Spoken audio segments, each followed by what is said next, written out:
Stand clear. 100% Wild Podcast. So for all you listeners, hello and welcome to definitely not your favorite outdoor podcast.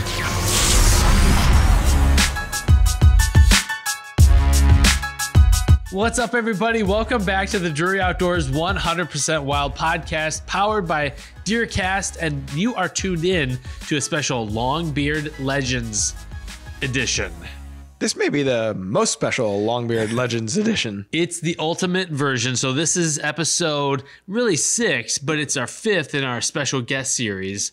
And this is the finale, the grand finale. So that's right. You continue to be Matt Drury. You're Tim Chelsvik. And of course, the turkey hunting legend, the handsome yet humble Ray I. Uncle Ray. Great to be here, guys. It's been fun having you come in for each of these with us. It's been a real pleasure, and we've got to learn so much of the history. Yeah. And really, the whole point of this was just diving into making sure we kind of share some of that history with the new generation. It's been a lot of fun. Yeah, really a lot of it. fun, a great time. And I'm excited about this week because of that gentleman right there. All right, you better introduce him. So Ray is, if you're listening to the show, Ray is referring to Mr. Will Primos himself. Will, thank you so much for joining us. Oh, thank y'all for asking me. When Ron Jolly called me and said, Ray, I want you to do a podcast with him, I said, give him my number. Let's make this happen. Well, we really appreciate it. There's a when you think about the wild turkey and kind of as we know it today, the industry, I don't think anyone that's been a part of it can talk about it without thinking of Will Primos and the Primos brand in general, and a lot of what you guys, the path that you laid out there for a lot of us to follow. So we really appreciate your time today.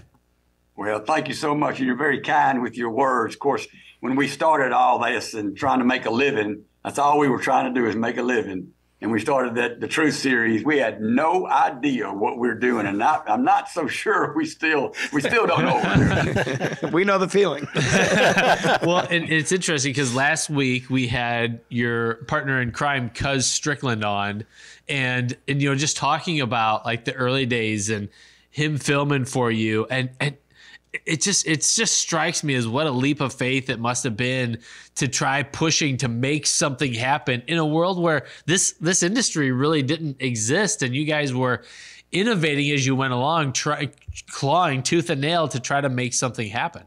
Yeah, probably the best thing that happened was when I was able to hire Kush. He had called me. I'd made this audio cassette. That was the technology of the day. Mm-hmm. Right. That was in 1983. And Kush called me, kind of got to know him. He was working in Rex Sporting Goods. And so I came up with this idea to try to hire somebody who could run a camera. And he was videoing a few little things with a little rinky-dink camera that barely were available on the market back then.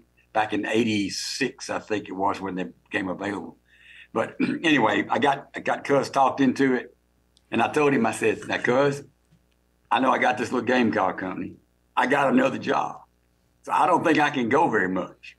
And so you take anybody that'll go anywhere you want to go, and we'll just see if we can make it happen. And I think that's the secret to making it happen is that I wasn't on but one of the hunts. It's funny you say that because it's really the recipe for what later became his show in Hunting the Country, going with other people and showing their stories. Yeah, share it, have fun, That's right. Yeah. Unreal. Well, let's hop into our phase breakdown because we've been doing this. We've hit 4 phases of the turkey season as Ray I has identified them so far. We're about to hit phase 5, and this phase breakdown is brought to you by the rugged yet quiet power of Tracker Off-Road. All right, Ray, take us through this and let us know what's going on with the wild turkey. Late season, baby. Late season can be a little tough. And as I said in earlier programs, they kind of overlap. It's not at all just at each time. Don't want to be confused there. Late season like this, all the breeding's done. The hens are done. The season's getting late. Maybe not as much gobbling, but you got the gobblers getting back in groups and fighting for dominance. Mm-hmm. Pecking orders going on, of course, social structure, and a lot of fanning, pushing, and I followed and videotaped turkeys all through the late season, all the way up in June and July, where the gobblers were still pushing each other around. And it's not the same as we talked before. When you get into the late season, it's not the basic hen yelp and cluck and hens are on the nest and the gobblers are real responsive, you need to lean more into, at least I do, lean more into the pecking order and the dominance of the gobblers and challenge them. Now, you can still call gobblers with hen calls, don't get me wrong, because we've hunted turkeys. We started in February and went all the way into June. We've called gobbling turkeys in June 7th, June 10th, down in Mexico and out east. So there's still going to be a few gobblers out there that's going to respond. But the best results we got in late season was to target the gobblers themselves and get in tight on them and use gobbler yelps and gobbler calling and challenge them to pecking order. Want them to come in to fight. They don't know you got a gun. So Will, what's your strategy during this kind of part of the season when we're getting down to it and everything's super green out and it's getting really warm and they're just not acting right? How do you go about hunting the turkey during this part? When the season opens, you're talking about, like, right? No, the late season here. This last part of. Okay, you're back in the fifth time. Zone y'all are putting it in. A whole lot of what Ray says, it's amazing. So our season will end at the end of April. And then you can focus on a little bit of fishing. And you're at your turkey place and you're on the lake and it's now May the 30th and you get there at daylight and you're hoping to catch some nice bass and all of a sudden, these turkeys start gobbling. And the hens are setting. They are lonely. And Ray said you can call them with hen calls, you can, but I'm telling you what, those gobblers are attracted to each other, to the gobbling. They come together, they get back together, they pushing around. If you got a call that'll really gobble well, it's amazing how effective that can be. So I don't know how you feel about decoying or any of those tactics, but would that be, would you put a strutter out during this period if you're hunting out of a blind or if you're kind of sitting in a field over a decoy? Yeah, if you want to use decoys, one with a real tail. Yes. Real feathers at least on the tail, and a tail that moves, he's coming. Yep. Yeah. Especially them big dominant field turkeys. If they fly up on the edge of the field, fly down to the field in the morning, you get there. I'm not a big blind guy. We sell them, and they serve a great purpose, but I like getting my back up against a tree and my knees up in my face. And you pull that string, and his focus is right there. Yeah. Yep. So in regards to decoys, though, you don't really have, because we've talked about this on our previous podcasts, and I've asked a few of the guests. There's some guys that really, they call themselves traditionalists, but so they don't want anything to do with decoys. They don't certainly want to do anything with reaping, what's called reaping now, and any of that stuff. But I think back of you developing these calls in the 70s and the 80s, and if before that, what does a traditionalist mean? The technology as it changes, people change with it. And I think Ernie Calandrelli said it best. He's like, I'll use whatever I can use to kill it. I like killing turkeys. Yeah. Yes. Yeah. So I don't know how you feel about using decoys or any of that. I would rather not use them for a lot of reasons. Convenience. I like to move. And I just enjoy trying to get into a position to make that turkey hunt me. But they have their place. Yeah. Now, the reaping business, I don't want anything to do with. Primos has made those kind of products, and some of the guys have hunted with them, and it's just not turkey hunting with me. I want to sit there with my gun on my knees, and I want to have my head frozen because I know he's close. And I want to see him before he sees me. I want to get in a place to make him hunt me. That's what I love so much about turkey hunting. Absolutely. That's the intensity. Yeah. Right there with you, Will. My goodness. I laugh. I think about my mind when we're talking. I'm visiting with you here and doing this podcast with these guys, and my mind's just racing when you're talking about decoys. A hard body decoy called the Turcoy came out in Missouri here in the Midwest in the early 80s, and he told me to take it out and try it. Well, I learned later that, decoys do work better in fields, not on Ozark ridges. But I took one, and I told him I'd try it, and I stuck it in the ground on a ridge on a gobbler I had roosted, and I got ready at daylight and had that decoy out there, and I called, boy, gobble, gobble. He hit the ground, and gobble, gobble. He moved out. He going straight away from me, gobbling, going. So I got up and repositioned, and then I paused, and I tell everybody, I guess that decoy is still there. Well, that's a good kind of segue into some of the history that I wanted to go over. It's a real pleasure to have you on, because to think back and, like Tim alluded to, there really wasn't an industry per se when you guys started, and, to read some of the history online of how you got started, it's really fascinating to me to think that, you kind of got the bug as a kid early on, but you really like, I think of Dick Kirby and some of the other guys that we talk about the history of turkey, that how they got their start in making their own calls. And I think your story is pretty fascinating in that regard too, just going out with your uncle and seeing him blow a duck call and really getting fascinated by the whole process, and then starting to try to make your own as a kid even. Yeah. Well, that particular call that got me started, the whole thing with my Uncle Gus, he just passed away. He was 93. And he gave us a Jake Gardner call. It was a single reed call. And he came over about probably 4 years before he passed away and said, I want you to have this call. It's what started it all. That's fascinating. And so then from there, when did you start trying to make turkey calls? I mean, when did you get so passionate about the turkeys?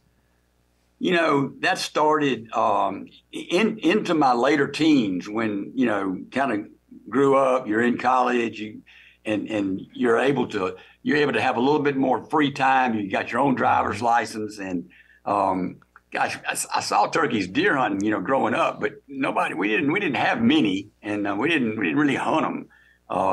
And then a friend of mine, Buck Dearman, took me and said, "Let me show you what this is all about." And golly, I was hooked. I just, the fact that someone can sound like that and respond to you, and then you could play the game. Mm-hmm. There's so much to it.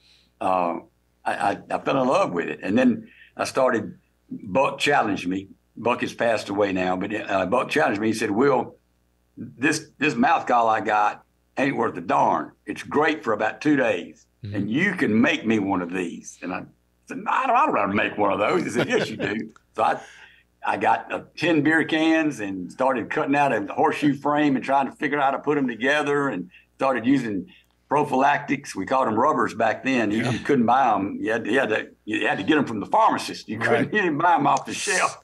But anyway, I started making them, and I figured one out, and it was a stack. It had 2 reeds in it that were stacked, and that we still make that call today.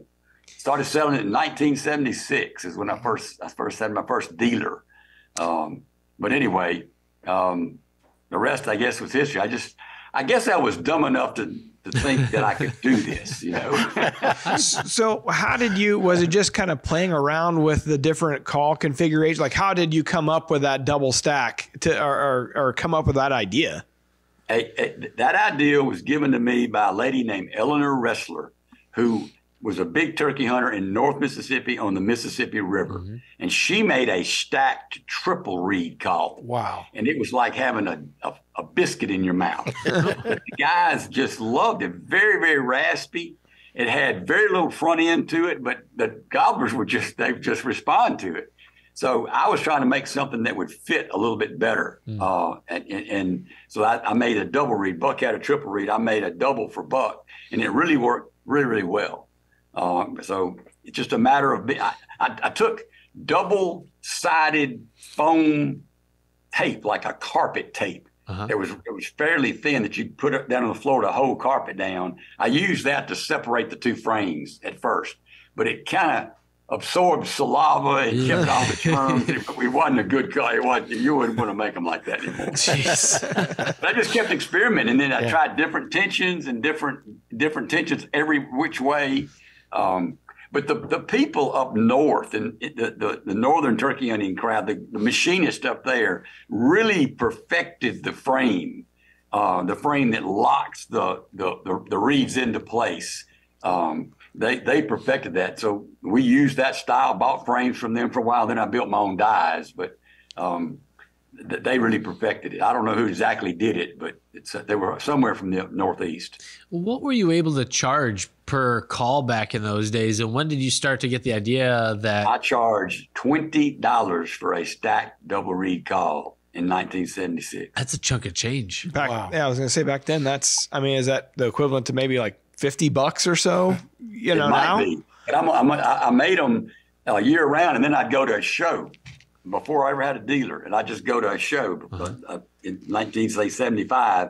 But I would go to a show, and I'd sell out. I'd leave the show with $3,000 or $4,000 in cash. I was in the restaurant business. I said, I might be able to get out of the restaurant. Get me out of this thing. So that's probably a little known fact. You know, I know you guys know this stuff, but that your family, they had, what was it, back to 1927 start in the restaurant business. Correct. So I know it, and talking to Dad, he was like, yeah, they were famous, you know, down there for their restaurants, and their name was already a well built known name back then from the restaurant side. Yeah. Everybody that came through, they had 5 restaurants in the capital area. So all the big ball games for Ole Miss and State were played there. And, you know, so everybody saw the billboards coming into town from every main highway. Before the interstate system was there, it was all the state highways. Yeah. So, yeah, these big billboards, Primos, eat it, Primos, stay healthy, which was a lie. It was not the truth. Steaks and fried food. Jeez. Well, we'll talk about that a little bit. The transition from going from having a stable family business and then move, because there has to, I'm sure it's not a light switch. You'd go from this to that. Oh, no. Like the hours. I had my first dealer in Jackson, Mississippi called Hunting Whitaker in 1976. And that year, somebody from Pennsylvania came down here hunting and bought one of my calls, went back, told a dealer in Pennsylvania about it. And I had a dealer in Pennsylvania and a dealer in Mississippi. That was my first 2 dealers. And then I just kept trying. I worked all the time in the restaurant business. My family's great work ethic, great family. And I just kept trying. So from 76 to 88, I worked in the restaurant business and didn't draw anything out of the company. And then my wife supported me for 10 years when I decided to quit the restaurant business. And I just kept, you need more and more money for inventory and receivables, and you keep growing.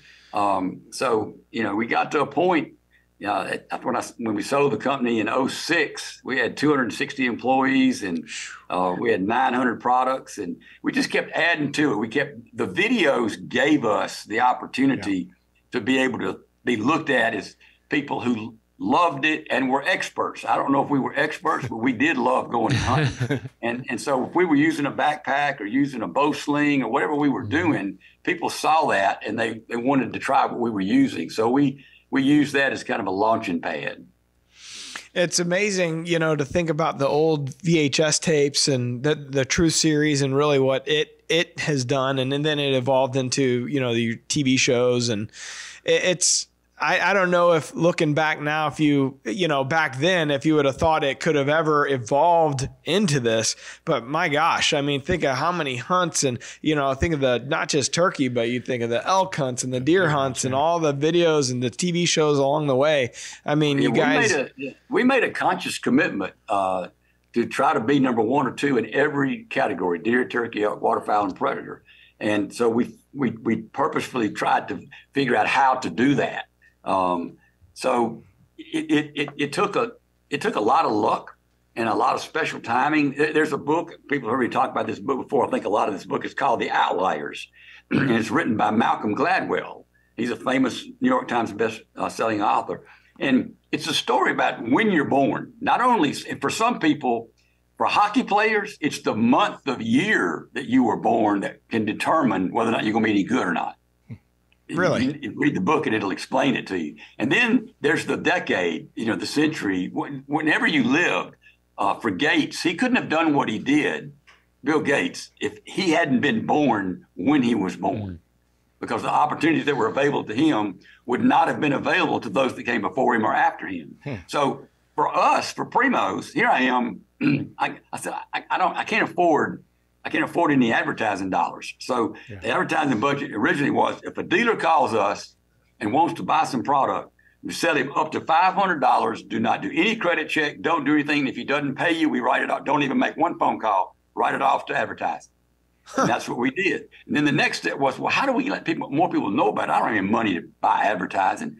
So we did this cassette tape, and we sold the cassette tape. It was the product. So how to use a mouth call, how to make every call the turkey makes, had an actual hunt on there, hired a guy to record that turkey actually flopping after he got shot, and then had 2 other guys join with me and just talk about our love of turkey hunting and how to use the call. And it was a huge success. And then shortly thereafter, here came the VHS tape. Yeah. And then I got to hire Kush. I put together one video before I hired Kush. Oh, you talk about it. It was called Spring Turkey Hunting with Primos and the Southern Boys. What a stupid name. But I think we had one hunt. Be quiet, Ray. Don't be laughing like that. I'm sorry. I think we had one hunt on there, but it was a great hunt. And we were very lucky to get the hunt. The footage was horrible. The generations that you had the video with the tape you had to use, and then you edited it and brought it to life. The end product was horrible, but the subject matter made up for that. And so the timing kept going on. And then all of a sudden, here came the CD. It replaced the audio cassette. Yeah. And then came the DVD that replaced the VHS. And then little did we know that world was going to go away. Yeah. We were selling over 2 million videos a year. I mean, we were knocking it out of the park. Walmart brought them in June because the deer hunting was coming and everybody wanted to get their fix because they hadn't been hunting and they wanted to look at this stuff. And then it became streaming, and there was no more opportunity to sell DVDs. The VHS went away, the DVD went away. Now it's streaming, podcasts. Everybody's getting their information another way. Yeah. So, if I hadn't been born when I was and didn't have the opportunities I did through the technology that was made available, I don't know that I'd be sitting here.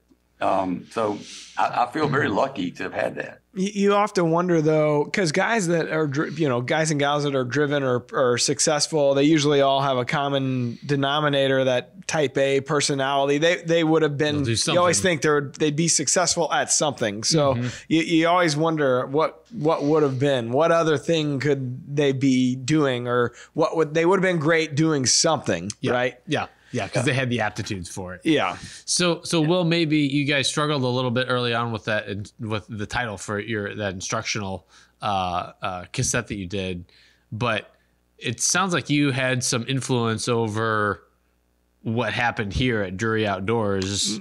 No doubt. Yeah, I was Mark was he was a rep for us, and then he was great. He was so talented. He had a great ear, and he could call, and we named the call after him, and the Mad Cutter. And we had a great time. We grew, and then he decided to go his own way, and he did a great job. He has done a wonderful job. He and Terry both, and now Matt. So, my hat's off to you. Y'all are cutting edge. I was asking Dad about some of those early days, and he said that I've heard them talk about this before. They credit the name of our company to Will, because they said they were going to call it D&D or D&D Outdoors. I forget what variation of that, but Will was adamant and said, no, you need to have your name in the title, and that's why they called it Drury Outdoors. Yeah, here's a story I don't even know. So Mark decided he was going to create his own videotape. Didn't really know what to do. And so he came down here and, to save money, stayed at my parents' house. My daddy just passed away at 98. And he stayed at my parents' house, and we had a place that would edit his stuff here, and he did it all right here. I don't know how long he stayed here, 4, 5, 6 days, and stayed in the old room I was raised in my parents' house. That's fascinating. Yes. And I think Terry said that he thought that they did it for both. So King of the Spring was the first title, and he said he thought they did it for Sound of the Spring as well. And Dad, the other day I was talking to him about it. He goes, I guess we didn't think that there were people people that could edit in St. Louis. You know, the only person we knew was Will, you know, and those guys down there. And Will knew the right people and put us in touch with them. And he said that they actually edited that in maybe a van or like all the edit equipment was in a mobile, you know, like a van or something. Yeah, I never went there with them, so I'm not quite sure. I think it was out on 220, but I'm not sure. Yeah, so it was humble beginnings, and no doubt. I know you were in King of the Spring with them, weren't you? I don't remember. I do not remember that. Well, we actually I might have to go look at it again. Yeah, well, so I did some digging today, and you did? I did some digging, and so on DeerCast on our app, we have a bunch of the old titles. We redigitize them, so we have a little clip of Mark and Terry on King of the Spring, which is their first title, and then we got a clip with you and Jimmy with those two. So okay, go ahead, Alan, roll it. Hello, I'm Mark Drury, And I'm Terry Drury, and welcome to King of the Spring. And don't forget about our special guest, the main man, Mr. Will Primos, Jackson, Mississippi. So we cut it up here a little bit. So I guess later on in the tape, Terry's filming Mark here. He's telling him to take it. Mark shoots. He misses this turkey, by the way. And after he misses, I guess after that hunt, you and Jimmy, we cut to a scene where you guys are at this pond and you're sitting on a John boat. And that's where we first see you guys. So I think it's coming up here. Mark's laying on the ground, lamenting his shot. Yeah. Boy, you don't like missing, do you? Oh, I don't like it at all. If there's one thing that I don't like to do, it's miss. And to amplify that even more, it's when he's over my shoulder with the camera. Terry, you did a great job. Thank you very much. All I can say is if his shooting was half as good as my camera work, we'd have had one awesome hunt. You really would have. Is that original material? Very A couple humble. guys that know how to film good hunts. Jimmy and Will Primos. Will, Jimmy, welcome. I'm so glad to have you part of the We're proud to have them. We're glad to be a part of King of the Spring, really are. I want to thank y'all for being a part. Y'all I forgot all about this. Yeah, so I know the way they view those early days, and that to them, that to get a break from a name, you know, and a known entity like you guys, and to help them out, you know, really it starts off a whole career. Well, you're mighty gracious to say that, but I never thought that many people knew who we were, you know, so that's mighty kind, but they have done a really great job. It's interesting how this industry, we've talked about it a lot in previous podcasts, but you know, what has spawned out of such a small group in the beginning and then became such an entire industry, you know, 30, 40 years later, it's pretty incredible. Yeah, that's bound to be 40 years ago or so. Yeah, that would have been probably 1988 when they filmed. I would have thought 88, 89. It came out in 89, but I bet they were filming all that stuff like 80. They probably filmed the hunts in 88 and some of the interviews and stuff in 89. Yeah. Okay. Yeah. Ray, what goes through your mind as you're watching those kids? I'm old. That's great to see him. That's awesome. That was a great clip. Great clip. Everybody had a little darker hair back then. It's amazing how that changes over time. A whole lot darker. You know, what's funny is that footage, you know, now you talked about the hunts a little bit ago and how the footage and how hard it was to get all that stuff on tape. Yeah. And now if it's not full frame and, you know, in your face and you think, this was kind of a crappy hunt. But back then, like the whole tape, I've looked at a lot of those hunts on King of the Spring. It's like, is there a turkey? I can't see it. And the way that Mark and Terry always kind of talk to me about it was like, we were lucky to see, you know, we felt like, hey, if you got even the head showed up on camera, shoot the dang thing. Kill it. That's what Cuz Strickland used to say. He said when the cameras first came out and you guys first started and all of us guys were doing this, he said, you draw a crowd. If there was a turkey behind a bush, you can barely see him. It was earth shattering. There was a turkey behind that bush. You actually got it on camera. Remember those days? I do. Yes, I do. Well, and even just technology-wise, the batteries required to run that equipment. It's unbelievable. Yeah. The size of the cameras too. That was an AG450, I think, is what they started with, a Panasonic AG450. So it was about 2 feet. And you wonder, like, how much battery life did you have, and how conservative did you have to be with the footage? I can tell you, there was quite a few times when Cuz would turn around and look at me and go, we're running out of battery. Yeah. Taking the battery out, trying to put another one in. Well, and I know, this is kind of applicable to it, but like during deer season, when it started getting cold, I know battery was really an issue for those cameras during that period. Sure. They didn't hold very long. And it was expensive equipment, I mean, that was the other thing. Like I remember Mark and Terry went in together 50-50 to buy that first camera. Really, it's like you just couldn't afford that stuff. It's amazing the quality and the cost of it today is just way down. It's unbelievable. Yes. Yeah. Well, these are the kind of stories I love kind of diving into, and why we wanted to do this series in general. When you look at the wild turkey population today and kind of because you've seen it probably from, your childhood, and then I don't know where the peak would have been down there in Mississippi as far as population goes, if it's, if it was 10 years ago, if it's today, but in a lot of areas we see where the population is really in decline. And so things like Turkeys for Tomorrow and the NWTF, and they're doing things to try to combat that. In your opinion, what's the state of turkey as we see it today? It's different depending on where you are. I mean, I know some places that just got more turkeys than they know what to do with. My friend Brad Ferris, 4 mornings ago, he heard 18 turkeys from his house. Mm-hmm. And I asked him, I said, how many of those were jakes? He said, I think 10. And I said, why do you think that? Because I got 10 jakes running together, and I think they were part of that roar happening. But I've got a small place, and, I 3 years ago, I had quite a few turkeys. I killed 2, took a guest, and he killed 1. They were all boss good turkeys.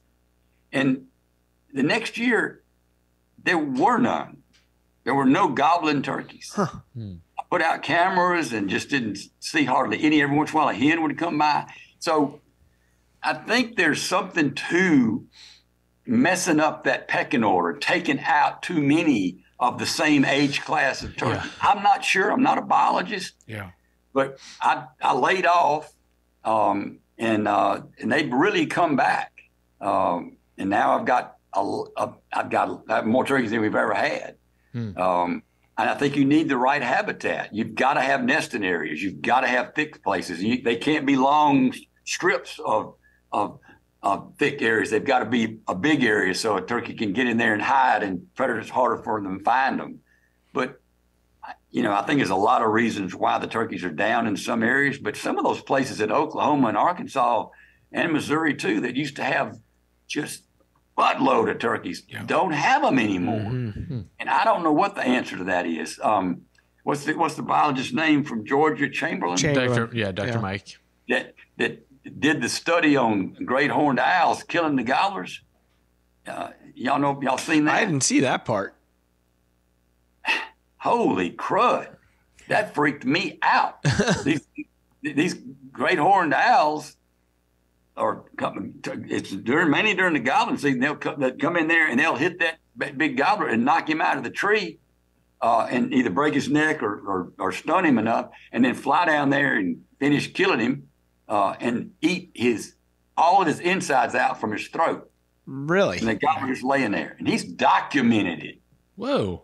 I've not seen that one. Yeah, that's I've heard of that. Breaking news there. Does that go on all the time? Is that, I've never seen it or seen any evidence of it, but he actually documented it. Now we know why they shock gobble to olivers. Jeez. I don't think they associate, especially a great horned owl, because he's not the barred owl sound.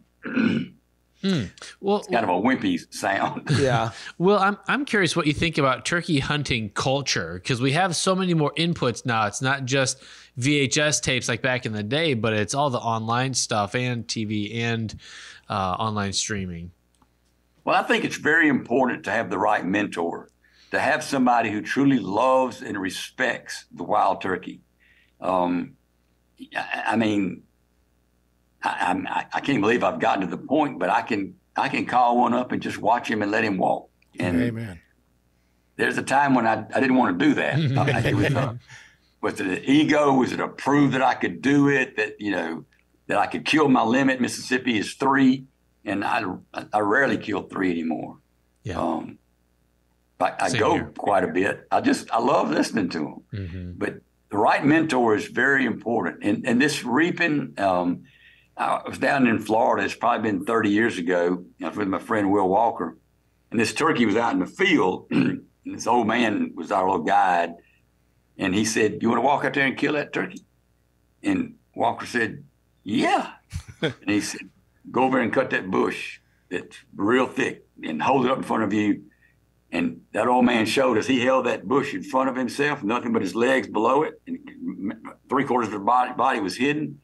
And he walked up to 30 yards of that gobbler in that field. Oh, jeez. How could be a turkey that, I think about how hard they are to kill. And then you think of something like that, and it's like, how can they be so dumb? Yeah. Where are these dumb turkeys? What was it that pointed out so vivid, so good that Tom Kelly, that how big the turkey's brain was? It ain't real big. No. Like a walnut. He knows how to use them eyes. He knows how to use, he's not going to let anything get away, with those eyes. Those eyes are incredible. Yeah. When did you, or how did you get connected with Toxie and the guys at Mossy Oak way back when? Because I know, you hired Cuz. Cuz wasn't working for them at that point, was he? No. So in 84 or 85, a guy called me from West Point. He was an insurance salesman. His name was Bill Sugg. Yep. Oh, yeah. And he called me and he said, "Look, I cannot use a mouth call, and I really want to learn. Would you show me?" And I said, "Well, I think I can show you. It depends on a lot, the shape of your mouth and different things. But yeah, I'm in the restaurant business, so get there about 2 o'clock. I'll have shut down for lunch, and I'll be able to sit down with you." So he drove down to one of the restaurants, and I sat out there in the booth, and for 2 hours, taught him how to use the mouth call. And we became acquaintance friends. And then in 1986, he called me. He said, "Look," he was not Toxie's brother-in-law yet. So he called me and said, "Look, I'm helping a friend of mine who started a camouflage company. And I want to come down there and show you this camouflage to see what you think." And I went, "Look, I'm endorsing tree bark and Jim Crumley, and I'm wearing tree bark. And I really pretty loyal." He says, "I just want to show it to you." I said, "Okay." So he came to the house and walked out in the backyard, and he had a product called Bottomland and a product called Hill Country. And Hill Country was made for more northern, where it's a little bit lighter, more lighter colored hardwoods and rocks and stuff like that. But they were the same type of pattern. And so I took them in the backyard, and I hung them both on a pine tree, a pin cherry tree, and a water oak. And I stepped back and I went, "I'm in." That Bottomland right there, I'm in. And so that started it. And so they didn't know. I said, "Well, y'all got to go to the SHOT Show." "What's the SHOT Show?" And I think that was in Houston, and I believe the year was 87, I think. Mm-hmm. Anyway, so I had all my customers. I had a good many dealers by that time. And so when I got through selling the customer, they were way over. They were next to Muzzy. And Muzzy Broadheads had a booth, and they were right next to a 10-foot booth. And Bill and Toxie in the booth. And I get this. I said, "Come on, I got to show you some camouflage." And I go all the way across the SHOT Show. It'd take me a good while to get there. Thank heavens wasn't TV and videos weren't happening like they were later. So nobody would stop me to visit and want to shake hands or something. So I'd go all the way over there and take them to customer, and then go back, get in and sell another customer in my booth. Take them all the way. I don't know how many times we did that, but we had more fun, and everybody bought. And Toxie didn't know what he was doing, how much he was going to have to make. But that was the beginning of it. And then they got to know Cuz because they came hunting with us on the video and all that kind of stuff. And I quickly was outgrowing myself.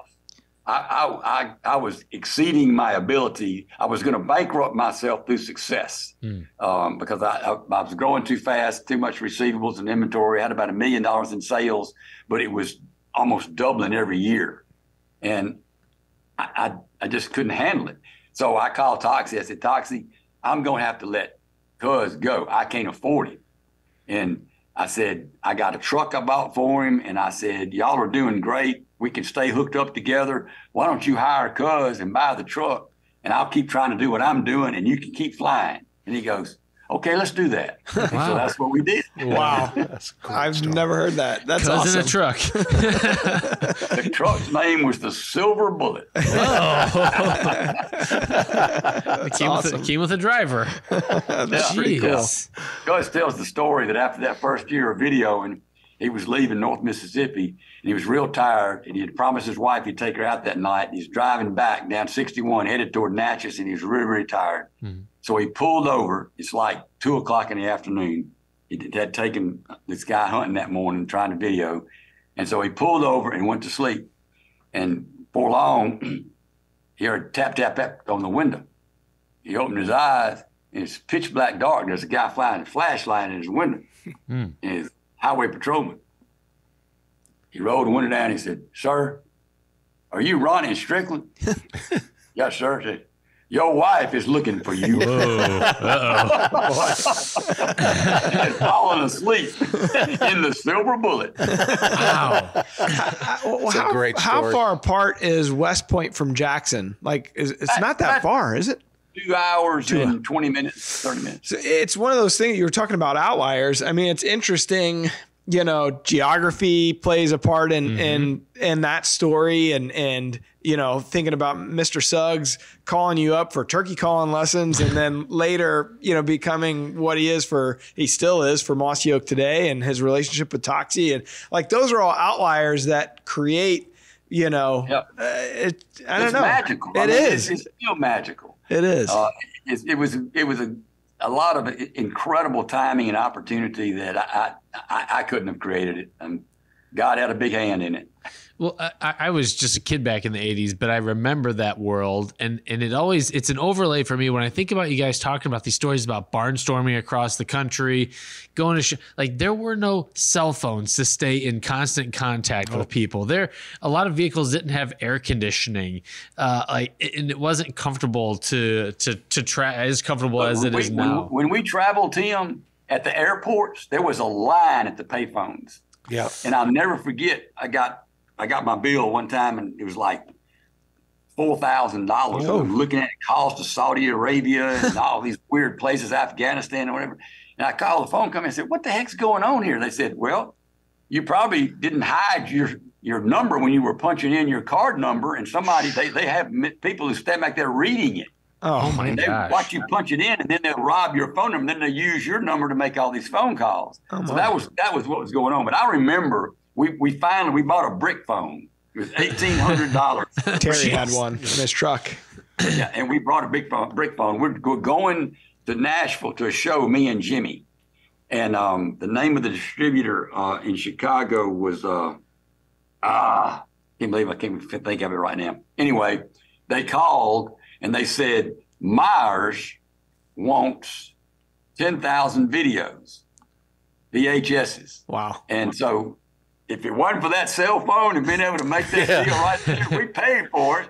But, you know, then the roaming charges, then you got a cell phone, it wasn't a brick phone, and the roaming charges would wear you out. But man, hadn't life changed? I mean, the technology keeps going. I remember back in those days, Dad. So he you know, he owns a construction company, and that's his trade. He's a civil engineer, and his dad was you know, they had a construction company, and so he had a bag phone in his truck. Oh, yeah. And he was on that phone nonstop, and he talked about how his dad, when he was a kid, so I can't even imagine, but they were always on CBs, and they had constantly, that's how they were communicating. But I just think about that was the way they were doing all the business they got done. And now, like cell phones, it makes it so much a computer in your hand. You could do business from anywhere you get a signal. Well, I don't know if you remember, before the cell phone became what it was, you had pagers.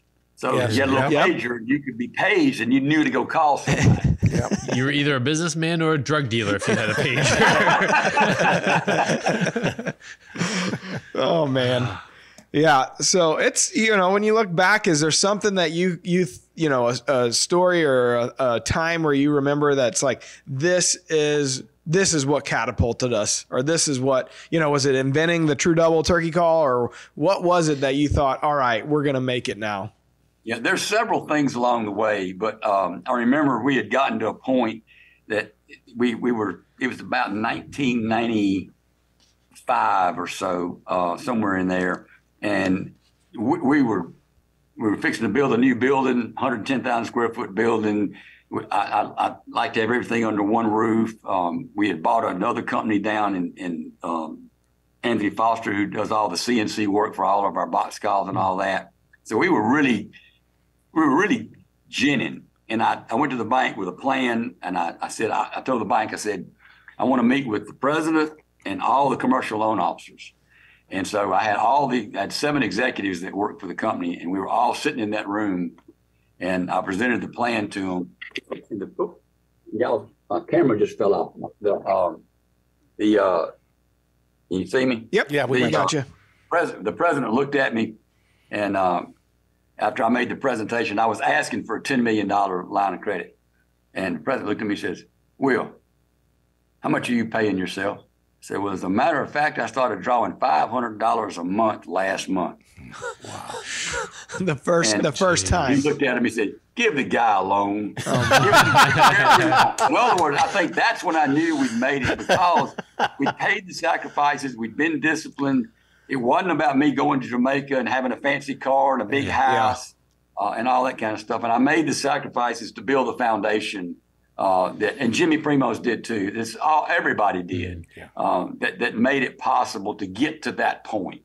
So for a young entrepreneur trying to make their way today, you're looking at 20 years there between 76 and 95, 96, before you really even drew anything from the company.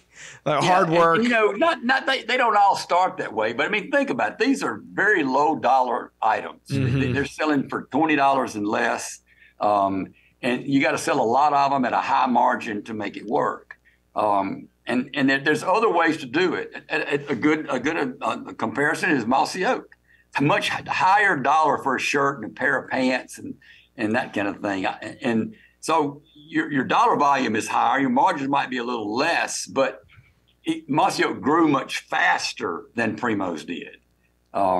So it depends on a lot of different things. But I never got outside money to invest in the company. I never did that. I wanted to at times, but nobody was stupid enough to do it.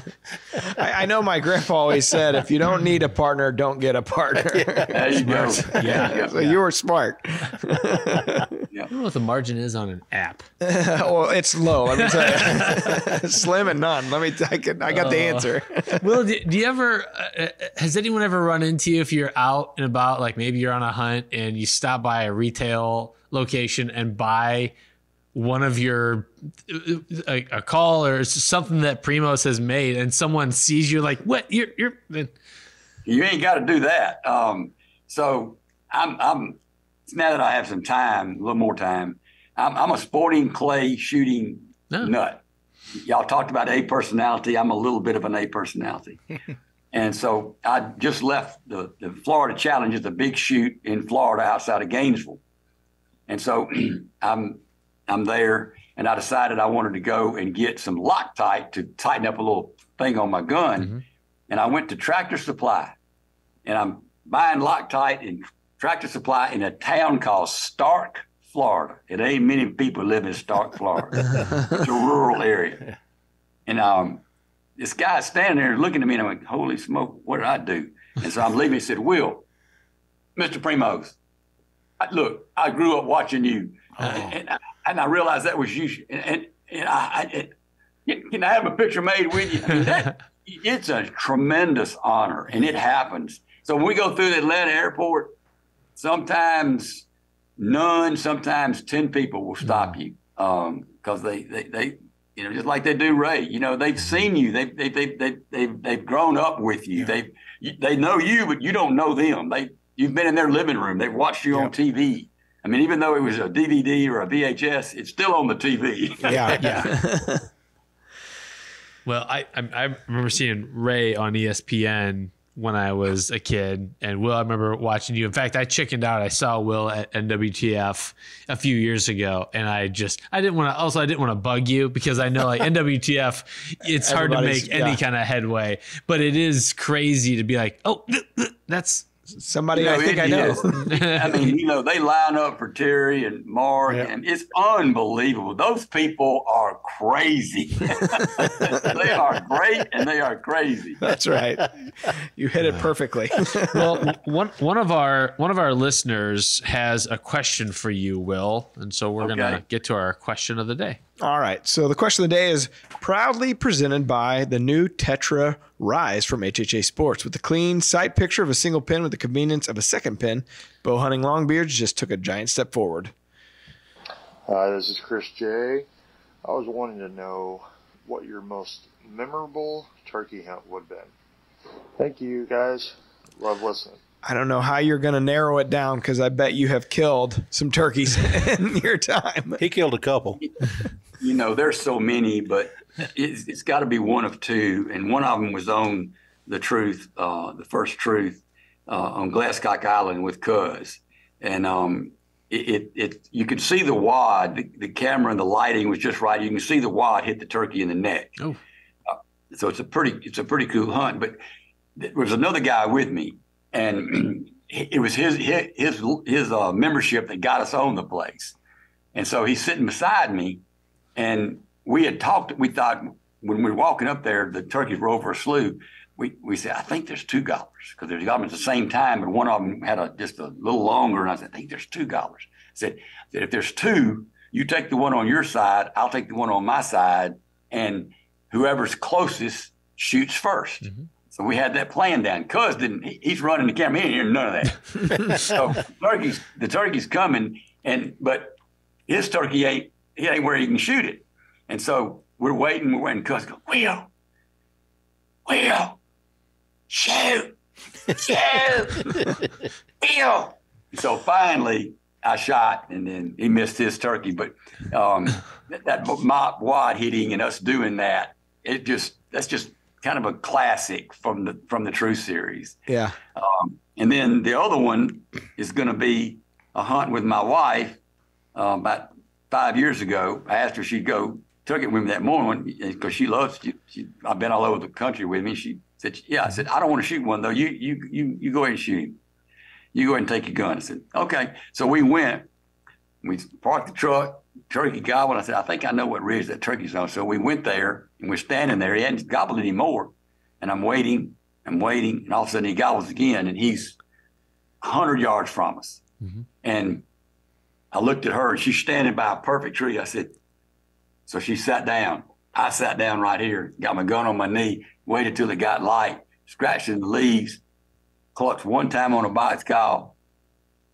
And he came out of that tree and lit right there and got shot. That was a perfect hunt. Yeah. I mean, didn't have to move. Had to sit by a tree, make one call.